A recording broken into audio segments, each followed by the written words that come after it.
ಆಕಾಶವಾಣಿ ಧಾರವಾಡ. ಸಮಾಚಾರ ದರ್ಶನ. ಮುಖ್ಯಾಂಶಗಳು. ಮನ್ ಕಿ ಬಾತ್. ಮೈಸೂರು ಜಿಲ್ಲೆ ಬೈಲುಕುಪ್ಪೆಯ ಕರ್ಮ ಕರ್ಗ್ಯೂ ಬೌದ್ಧ ವಿಹಾರದ ವೃಕ್ಷಾರೋಪಣ ಕಾರ್ಯ ಶ್ಲಾಘಿಸಿದ ಪ್ರಧಾನಮಂತ್ರಿ. ಆಯುಷ್ಮಾನ್ ಭಾರತ ಆರೋಗ್ಯ ಕರ್ನಾಟಕ. ರಾಜ್ಯದ 31 ಜಿಲ್ಲಾ ಆಸ್ಪತ್ರೆಗಳಲ್ಲಿ ಡೇ ಕೇರ್ ಕೀಮೋಥೆರಪಿ ಕೇಂದ್ರ ಕಾರ್ಯಾರಂಭ. ರಾಷ್ಟ್ರೀಯ ಪಂಚಾಯಿತಿ ರಾಜ್ ದಿನಾಚರಣೆ. ಬೆಳಗಾವಿ ಜಿಲ್ಲೆಯ ನಾಗರಗಾಳಿ ಗ್ರಾಮ ಪಂಚಾಯಿತಿಗೆ ಗಾಂಧಿ ಗ್ರಾಮ ಪುರಸ್ಕಾರ.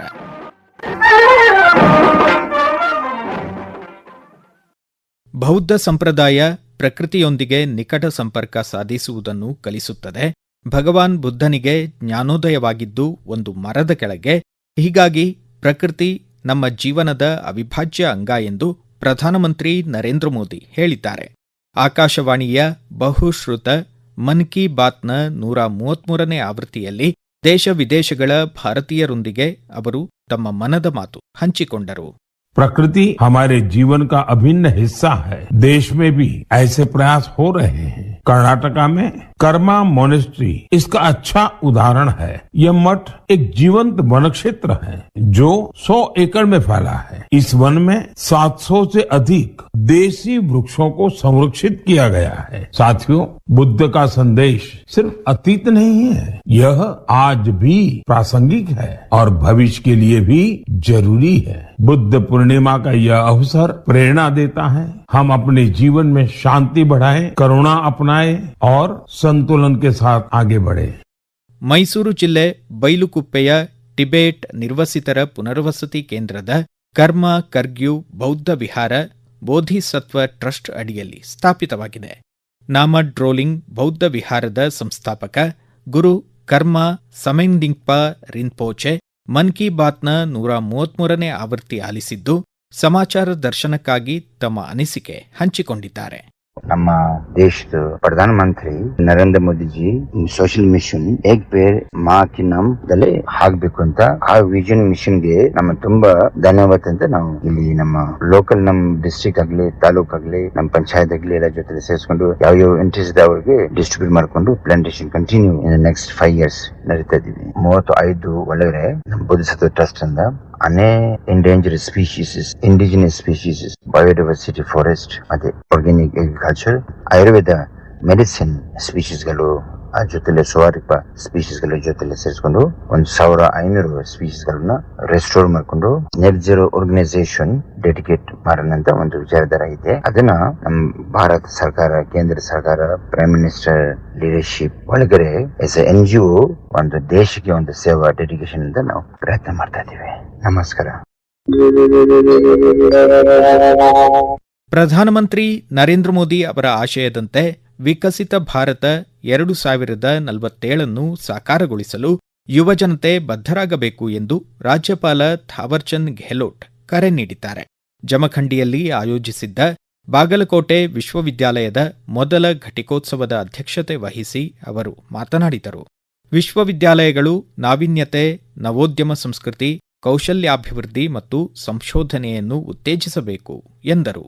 माननीय प्रधानमंत्री नरेंद्र मोदी जी के नेतृत्व में देश आज नए युग की ओर अग्रसर हो रहा है. एक ऐसा युग जिसमें हम विकसित भारत 2047 के संकल्प को साकार करने के लिए भी प्रतिबद्ध है. इस संकल्प को पूरा करने में आप जैसे युवाओं की भूमिका महत्वपूर्ण है. आप में वो शक्ति है जो भारत को आत्मनिर्भर, आर्थिक रूप से सशक्त और वैश्विक नेतृत्व की दिशा में आगे बढ़ा सकता है. आधुनिकता के साथ साथ हमारी परंपराएं और नैतिक मूल्य ही हमें सच्चे अर्थों में समृद्ध बना सकते हैं. ಆಯುಷ್ಮಾನ್ ಭಾರತ ಆರೋಗ್ಯ ಕರ್ನಾಟಕ ABARK ಯೋಜನೆಯಡಿ ಕೇಂದ್ರ ಹಾಗೂ ರಾಜ್ಯ ಸರ್ಕಾರಗಳು ರಾಜ್ಯದ 31 ಜಿಲ್ಲಾ ಆಸ್ಪತ್ರೆಗಳಲ್ಲಿ ಡೇ ಕೇರ್ ಕೀಮೋಥೆರಪಿ ಕೇಂದ್ರಗಳನ್ನು ಸ್ಥಾಪಿಸಿದ್ದು ಕ್ಯಾನ್ಸರ್ ರೋಗಿಗಳಿಗೆ ಸ್ಥಳೀಯ ಮಟ್ಟದಲ್ಲಿ ಗುಣಮಟ್ಟದ ಚಿಕಿತ್ಸೆ ನೀಡಲಾಗುತ್ತಿದೆ ಎಂದು ಆರೋಗ್ಯ ಖಾತೆ ಸಚಿವ ದಿನೇಶ್ ಗುಂಡೂರಾವ್ ತಿಳಿಸಿದ್ದಾರೆ. ಧಾರವಾಡ ತಾಲೂಕು ಅಮ್ಮಿನಬಾವಿಯಲ್ಲಿ ನೂತನ ಸಮುದಾಯ ಆರೋಗ್ಯ ಕೇಂದ್ರ ಉದ್ಘಾಟಿಸಿ ಅವರು ಮಾತನಾಡಿದರು. ರೇಡಿಯಾಲಜಿಸ್ಟ್ ಕೊರತೆ ಅದು ಮೊದಲಿಂದನೂ ಇದೆ. ಯಾಕಂದ್ರೆ ರೇಡಿಯಾಲಜಿಗೆ ಸುಲಭವಾಗಿ ಬರೋದಿಲ್ಲ. ನಾವು ಕಾಂಟ್ರಾಕ್ಟ್ ಮೇಲೆ ಕರೆದ್ರು ಕೂಡ ಅವರು, ಯಾಕಂದ್ರೆ ಅವ್ರಿಗೆ ಡಿಮಾಂಡ್ ಹೆಚ್ಚಿರೋದ್ರಿಂದ ನಾವು ಆದಷ್ಟು ಅದನ್ನ ನಾವು ಎಲ್ಲೆಲ್ಲಿ ಸಾಧ್ಯ ಆಗುತ್ತೆ ಒಬ್ಬರು ರೇಡಿಯಾಲಜಿಸ್ಟ್ ನ ಬೇರೆ ಬೇರೆ ಕಡೆ ಶಿಫ್ಟ್ ಮಾಡ್ತಾ ಇದ್ದೀವಿ. ಅದು ಇನ್ನೊಂದು ಈ ಟೆಲಿ ರೇಡಿಯಾಲಜಿ ಶುರು ಮಾಡ್ತಾ ಇದೀವಿ. ಅಂದ್ರೆ ರೇಡಿಯಾಲಜಿಸ್ಟ್ ಇಲ್ಲದೆ ಇದ್ರು ಕೂಡ ಡಿಜಿಟೈಸ್ ಮಾಡಿ ಯಾವುದೇ ಎಕ್ಸ್ರೇ ಅಥವಾ ಸ್ಕ್ಯಾನ್ ಇರ್ಬೋದು, ಅದನ್ನ ನಾವು ಟೆಲಿ ಸಿಸ್ಟಮ್ ಮುಖಾಂತರ ಕಳಿಸಿ ತಜ್ಞರು ಅದನ್ನ ನೋಡಿ ಅವರ ಅಭಿಪ್ರಾಯ ಕೊಡ್ತಕ್ಕಂಥ ವ್ಯವಸ್ಥೆ ಶೀಘ್ರದಲ್ಲೇ ನಾವೀಗ ತರ್ತಾ ಇದೀವಿ. ಹಾವೇರಿ ಜಿಲ್ಲೆ ಶಿಗ್ಗಾವಿಯಲ್ಲಿ 96 ಕೋಟಿ 50 ಲಕ್ಷ ರೂಪಾಯಿ ವೆಚ್ಚದಲ್ಲಿ 250 ಹಾಸಿಗೆಗಳ ನೂತನ ತಾಲೂಕು ಆಸ್ಪತ್ರೆಯನ್ನು ಆರೋಗ್ಯ ಖಾತೆ ಸಚಿವ ದಿನೇಶ್ ಗುಂಡೂರಾವ್ ಹಾಗೂ ಕೇಂದ್ರ ಗ್ರಾಹಕ ವ್ಯವಹಾರಗಳ ಖಾತೆ ಸಚಿವ ಪ್ರಹ್ಲಾದ್ ಜೋಶಿ ಉದ್ಘಾಟಿಸಿದರು. ಈ ಸಂದರ್ಭದಲ್ಲಿ ಮಾತನಾಡಿದ ಕೇಂದ್ರ ಸಚಿವ ಪ್ರಹ್ಲಾದ್ ಜೋಶಿ, ಸನ್ಮಾನ್ಯ ಬಸವರಾಜ ಬೊಮ್ಮಾಯಿ ಅವರು ಮುಖ್ಯಮಂತ್ರಿ ಇದ್ದಾಗ ಇದಕ್ಕೆ 200 ಕೋಟಿ ರೂಪಾಯಿ ತನಕ ಕೊಟ್ಟು ಇದನ್ನು ಶುರು ಮಾಡಿದ್ರು. ಅಭಿವೃದ್ಧಿ ಯಾವುದೇ ಒಂದು ಸರ್ಕಾರ, ಒಂದು ಹಿಂದಿನ ಸರ್ಕಾರ ಇರ್ಬೋದು, ಇವತ್ತಿನ ಸರ್ಕಾರ ಇರ್ಬೋದು, ಸೀಮಿತ ಅಲ್ಲ. ಅವತ್ತು ಶುರು ಮಾಡಿದ್ದು ಇವತ್ತು ಮುಕ್ತಾಯ ಮಾಡಿದ್ದಾರೆ. ಇದರಲ್ಲಿ ಯಾವುದೇ ರಾಜಕಾರಣ ಘೋಷಣೆ ಪ್ರತಿ ಘೋಷಣೆಗೆ ವೈಯಕ್ತಿಕವಾಗಿ ನನ್ನ ಸಹಮತ ಇಲ್ಲ. ಯಾರು ಮಾಡಿದ್ದಾರೆ ಅವರೆಲ್ಲರನ್ನೂ ನಾವು ನೆನೆಸ್ಕೋಬೇಕು. ಇಲ್ಲಿ ಹಿಂದ ದೊಡ್ಡ ಪ್ರಮಾಣದಲ್ಲಿ ಇಲ್ಲೊಂದು ಒಳ್ಳೆ ಆಸ್ಪತ್ರೆಯನ್ನ ಮಾಡ್ಲಿಕ್ಕೆ ಬೊಮ್ಮಾಯಿ ಅವರು ಕೊಡುಗೆಯನ್ನು ಕೊಟ್ಟಿದ್ದಾರೆ. ಇವತ್ತು ಆ ಕೆಲಸವನ್ನ ದಿನೇಶ್ ಗುಂಡೂರಾವ್ ಅವರು ಇಕ್ವಿಪ್ಮೆಂಟ್, ಸ್ಟಾಫ್ ಎಲ್ಲ ಕೊಡೋದ್ರ ಮೂಲಕ ಮುಂದುವರಿಸಿದ್ದಾರೆ. ಬೆಳಗಾವಿ ಜಿಲ್ಲೆ ಖಾನಾಪುರ ತಾಲೂಕು ನಾಗರಗಾಳಿ ಗ್ರಾಮ ಪಂಚಾಯಿತಿ ರಾಷ್ಟ್ರೀಯ ಪಂಚಾಯಿತಿ ರಾಜ್ ದಿನಾಚರಣೆ ಸಂದರ್ಭದಲ್ಲಿ 2025ನೇ ಸಾಲಿನ ಗಾಂಧಿ ಗ್ರಾಮ ಪುರಸ್ಕಾರಕ್ಕೆ ಆಯ್ಕೆಯಾಗಿದೆ. ಧಾರವಾಡ ರಾಮನಗರ ರಾಜ್ಯ ಹೆದ್ದಾರಿ ಮೇಲಿರುವ ನಾಗರಗಾಳಿ ಗ್ರಾಮ ಪಂಚಾಯಿತಿ ಅಭಿವೃದ್ಧಿ ಅಧಿಕಾರಿ ಬಾಲರಾಜ್ ಭಜಂತ್ರಿ ಸಮಾಚಾರ ದರ್ಶನಕ್ಕಾಗಿ ತಮ್ಮ ಅನಿಸಿಕೆ ಹಂಚಿಕೊಂಡಿದ್ದಾರೆ.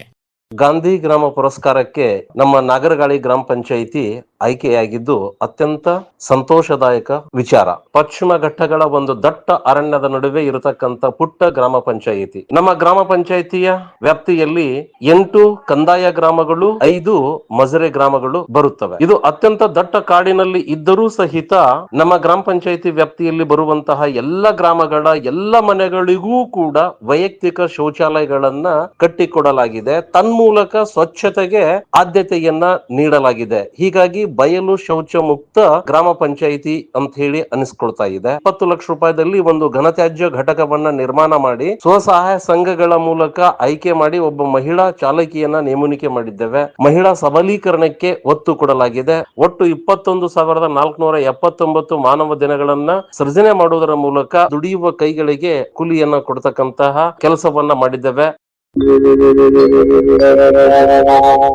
9ನೇ ಆವೃತ್ತಿಯ ರಾಷ್ಟ್ರೀಯ ಜಾನುವಾರು ರೋಗ ನಿಯಂತ್ರಣ ಅಭಿಯಾನದಡಿ ಮೇ 22ರವರೆಗೆ ಜಾನುವಾರುಗಳಿಗೆ ರಾಜ್ಯಾದ್ಯಂತ ಕಾಲುಬಾಯಿ ರೋಗ ತಡೆ ಲಸಿಕೆ ನೀಡಿಕೆ ಆಂದೋಲನ ಆಯೋಜಿತವಾಗಿದೆ. ಲಸಿಕೆ ಅಭಿಯಾನದ ಕುರಿತು ಸಮಾಚಾರ ದರ್ಶನಕ್ಕಾಗಿ ಮಾಹಿತಿ ನೀಡಿದ್ದಾರೆ ಪಶುಪಾಲನೆ ಹಾಗೂ ಪಶು ವೈದ್ಯಕೀಯ ಸೇವಾ ಇಲಾಖೆಯ ಧಾರವಾಡ ಜಿಲ್ಲೆ ಉಪನಿರ್ದೇಶಕ ಡಾಕ್ಟರ್ ಎಸ್.ವಿ. ಸಂತಿ. ಕಾಲುಬಾಯಿ ಲಸಿಕಾ ಕಾರ್ಯಕ್ರಮ ಹಮ್ಮಿಕೊಳ್ತಾ ಇದ್ದೀವಿ. ಪ್ರತಿ ಗ್ರಾಮಕ್ಕೆ, ಪ್ರತಿ ಬ್ಲಾಕಿಗೆ ಒಂದು ನಿರ್ದಿಷ್ಟವಾದ ದಿನಾಂಕದಿಂದ ನಮ್ಮ ಇಲಾಖೆಯ ಲಸಿಕೆದಾರರು ಪ್ರತಿಯೊಂದು ರೈತರ ಮನೆಗೆ ಬಂದು ತಮ್ಮಲ್ಲಿರುವಂತಹ ಎಲ್ಲ ಹಸು, ಎತ್ತು, ಕರುಗಳು, ಎಮ್ಮೆಗಳಿಗೆ ಕಾಲುಬಾಯಿ ರೋಗದ ವಿರುದ್ಧ ಲಸಿಕೆ ಹಾಕ್ತಾ ಇದ್ದಾರೆ. ಅದಕ್ಕೆ ದಯವಿಟ್ಟು ಎಲ್ಲ ರೈತ ಬಾಂಧವರು ಯಾವುದೇ ಕಾರಣ ಹೇಳಿ ನಿರಾಕರಿಸದೆ ಸಹಕರಿಸಿ ತಮ್ಮಲ್ಲಿರುವಂತಹ ಎಲ್ಲಾ ಜಾನುವಾರುಗಳಿಗೆ ಲಸಿಕೆಯನ್ನ ಹಾಕಿಸಬೇಕಂತ ಹೇಳಿ ವಿನಂತಿಸ್ತಾನೆ. ಕಾಲುಬಾಯಿ ರೋಗ ವಿಪರೀತ ಜ್ವರ ಇರುತ್ತೆ. ಕಾಲು ಮತ್ತು ಬಾಯಿಯಲ್ಲಿ ಗಾಯಗಳಿರುತ್ತೆ.